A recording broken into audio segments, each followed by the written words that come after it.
विषम परिस्थितियों से गुजर रहा है, जिन भी बुद्धिजीवियों के बीच में ये विचार आया है कि भाजपा हटाओ और देश बचाओ, ये बहुत ही महत्वपूर्ण विषय है, क्योंकि आज देश भुखमरी के कगार पर पहुंचा दिया है।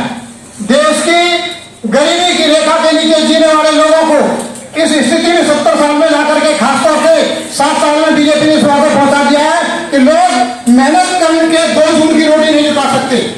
इसलिए इस भुखमरी से देश को बचा लो।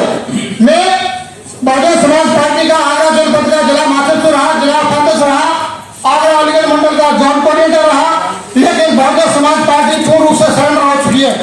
मैं बीएसपी को छोड़ करके अखिल भारतीय मंगल मैत्री महासंघ के नाम से, जाति तोड़े समाज के नाम से संगठन में सामाजिक कार्य कर रहा हूँ।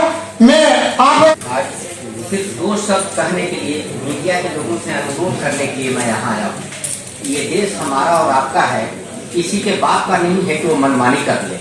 आप सब 140 करोड़ लोग इस मुल्क के मालिक हैं, और जिसको चौकीदार बना रखा है उसने देश को अपाहिज बना दिया।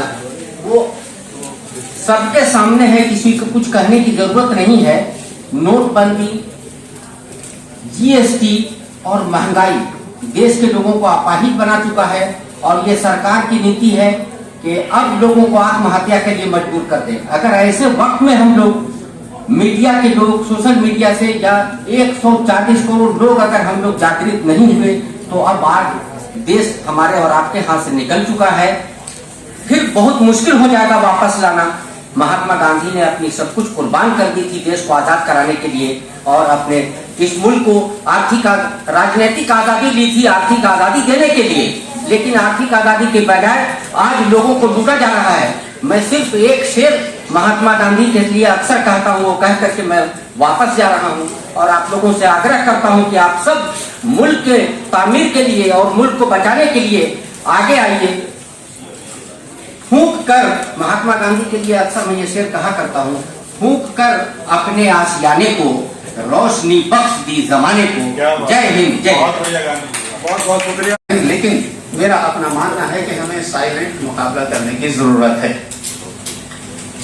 तो आप हजरात से मैं फिर यही अपील करूंगा, क्योंकि वक्त बहुत कम दिया गया था, 1 से 1.5 मिनट था, लेकिन वक्त ज्यादा हो गया, इसके लिए मैं माजरत चाहूंगा। बहरहाल मैं और मेरी party national roadmap party of India, जिसको हम तकरीबन 8-10 सालों से चला रहे हैं, और मुसलसल चलते चलते आज यहाँ तक पहुंची है, और इस बार भी इंशाअल्लाह हम तकरीबन कमोबेश 100 कैंडिडेट लोकसभा के उतारने की कोशिश कर रहे हैं, दिल्ली से लेके यूपी, बिहार, आसाम और बंगाल में। बहरहाल मेरी आपसे दरखास्त है कि आप लोग भी इसी तरह से जिद्दोजहद करें, कोशिश करें, लेकिन एक मशवरा है कि आपस में लड़ने की कोशिश न करें, एक दूसरे के ऊपर उंगली उठाने की कोशिश न करें। जो जिस काबिल है वो मेहनत कर रहा है, उसकी मेहनत को सराहने की कोशिश करें। बस मैं इन्हीं अल्फाजों के साथ अपनी बात को खत्म करता हूँ। वाखिर दावाना का स्वागत है। आज हम मौजूद हैं press club of India, Delhi के कनॉट प्लेस में स्थित है। हम यहाँ मौजूद है। यहाँ पे एक बहुत ही एक भारत की विभिन्न प्रदेशों से जो है विभिन्न तरह की पार्टियां, राजनीतिक पार्टियां, दल एकजुट होकर के उन्होंने प्रेस कॉन्फ्रेंस की है दिल्ली के अंदर। चर्चा करेंगे। जो है बहुत से गणमान्य लोग हैं, अलग अलग विचारधारा वाले लोग हैं, लेकिन संयुक्त रूप से इकट्ठे सब हैं। इनका सबकी यही सोच है कि एक तरह से जो बीजेपी का, जो राज्य में बीजेपी के सेंट्रल गवर्नमेंट में बीजेपी है, जो उसके राज्य में जो वादे किए गए थे, वो वादे तो 100% खरे नहीं उतरे हैं, और भी बहुत सारी चीजें हैं जो उससे हटके हैं।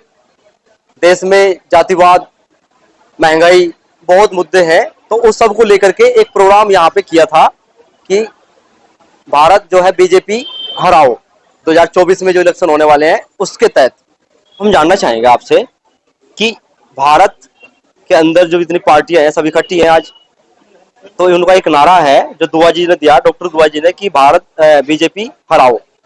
इस पे क्या कहना चाहेंगे आप? बीजेपी क्यों हराओ? देखिए, सत्ता बदली है बार बार, लेकिन इस दफा जो है हम अनेक पार्टियों के लोग हैं, और हम लोगों का व्यवस्था जो है बदलने की जरूरत है। और व्यवस्था जब बदलेगी जब जो समीकरण जो है राजनीति का वो बदलेगा। प्रधानमंत्री जो है वो आपसी सहमति के वो बहुत बड़े खिलाड़ी हैं, राजनीतिक समन्वय के बहुत बड़े खिलाड़ी हैं। लेकिन हम प्रधानमंत्री कहना चाहते हैं, इस वक्त देश का बढ़ता हुआ कर्जा कोरोना और ओमिक्रॉन से ज्यादा खतरनाक है। देश के ऊपर इस वक्त जो प्रधानमंत्री खुद कहते हैं 22 लाख करोड़ से ज्यादा कर्जा नहीं होना चाहिए, लेकिन आज इस वक्त देश के ऊपर कितना कर्जा है? 25 लाख करोड़ से ज्यादा। वो वर्ल्ड बैंक और IMF से, इंटरनेशनल मॉनेटरी फंड से भारत ने कितना कर्जा दिया है? 15.4 लाख करोड़ रुपए का। अब देखिए कि कितना कर्जा बढ़ रहा है। और इसके अलावा नॉन टैक्स रेवेन्यू, भारत सरकार रिजर्व बैंक ऑफ इंडिया से जो पैसा लेती, टैक्स लेती है। बीजेपी है कौन? भारतीय जनसंघ था। हिंदू महासभा से निकल के गांधी मॉडल के बाद भारतीय जनसंघ का श्री गणेश हुआ, जन्म हुआ, और उसके बाद 77 में इसके प्रोफेसर प्रहलाद मधोक इसके जो है अध्यक्ष थे। और जब 77 में मुरारजी भाई की सरकार बनी और सरकार को गिराना हुआ, उसके बाद चरण सिंह जी आए। चरण सिंह के बाद क्या हो, उन्होंने भारतीय जनता पार्टी थी, सारा ताना बाना जनता पार्टी था, MP जनता पार्टी थे, एक शब्द जोड़ दिया भारतीय। नाम बदलने में माहिर है, काम करने में फेल है। आज इसीलिए पूरे देश के आवाम, पूरे देश की जनता आज बीजेपी खिलाफ है। इनको लाने वाले हमारे साधु संत हैं, धर्मगुरु हैं, वो भक्त हैं। इलाहाबाद कुंभ में संतों ने आशीर्वाद दिया कि संतों का जो प्रतिनिधि है, जो प्रधानमंत्री नरेंद्र मोदी है।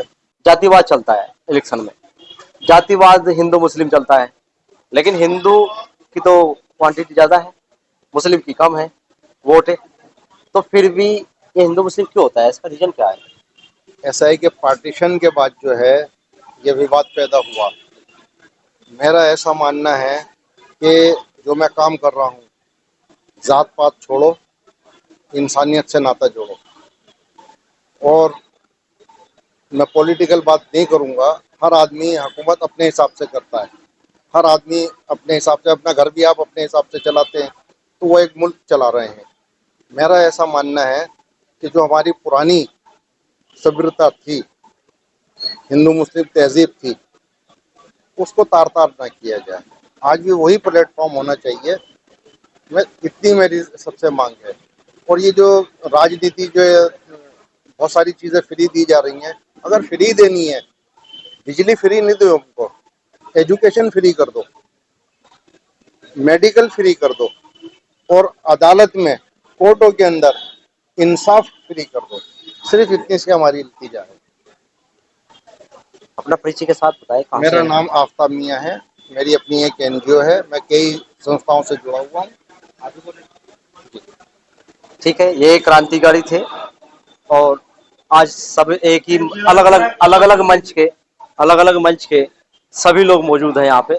एक बोल इंडिया से हैं और श्रीमती अंजू भारद्वाज जी, आप भी यहाँ शामिल थी, तो आपको क्या लगता है 2024 में बीजेपी आएगी?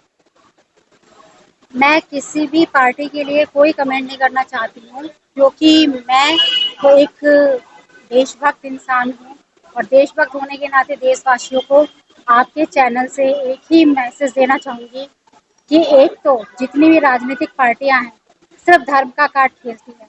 सबसे पहले धर्म, जो भी इंसान, जो भी पार्टी, जो भी लीडर धर्म के आधार पे राजनीति करे, उसके लिए संसद में बिल पास होना चाहिए। और दूसरा कि उसके लिए कानून बनना चाहिए और सख्त ये चीज़ होनी चाहिए कि उस पार्टी को बैन कर देना चाहिए जो धर्म के नाम पे राजनीति करे, और उस नेता को बैन कर देना चाहिए। आधी गंदगी यही खत्म हो जाएगी। का संपादक हूँ, डेली अखबार है डेली नजर। जो आज हमने यहाँ पर लोगों के विचार सुने, उन विचारों से मैं बिल्कुल ही सहमत नहीं हूँ। मोदी को हराना या कांग्रेस लाना या कोई भी पार्टी लाना वो तभी संभव है जब देश में यूनिटी हो। पार्टियों में विचार ही सबके अलग अलग हैं, तो कैसे एक बड़ी पार्टी को हराया जा सकता है? नंबर 1। नंबर 2, भ्रष्टाचार अनएम्प्लॉयमेंट और भी जितनी भी समस्याएं हैं, बेरोजगारी, महंगाई, ये सारी समस्याएं जनता ने खुद ही पैदा की हुई है। कोई भी पार्टी आज तक आई है संविधान में हमारे देश में, लेकिन कोई भी ये बिल नहीं लेके आई अभी तक कि धर्म के नाम पे राजनीति नहीं होनी चाहिए। ये बिल पास क्यों नहीं किया जाता? इस बिल की जब मोदी जी चले जाएंगे ना, धर्म का जो विकराल रूप हमने देखा है, जो झेला है, इसके बाद यही आएगा, सबसे पहले इसी को पास करें। शर्मा जी एक छोटा सा उत्तर देते हैं। जब कोई पार्टी या कई पार्टियों के राष्ट्राध्यक्ष भी आए हुए हैं, जब कोई पार्टी रजिस्टर्ड होती है तो चुनाव आयोग हमारा एक एफिडेविट देता है। मैं जितने भी सम्मानित पत्रकार बंधु हैं यहाँ पे उनसे कहना चाहूंगा कि किसी पार्टी के नेता से पूछने से ज्यादा बेहतर है, क्योंकि ये तो सब एफिडेविट करके बैठे हुए हैं। वहां लिखा हुआ है कि धर्म निरपेक्ष, पंथ निरपेक्ष राजनीतिक दल का दर्जा आपको चुनाव लड़ाने के लिए इस स्वतंत्र भारत देश के अंदर दिया जा रहा है।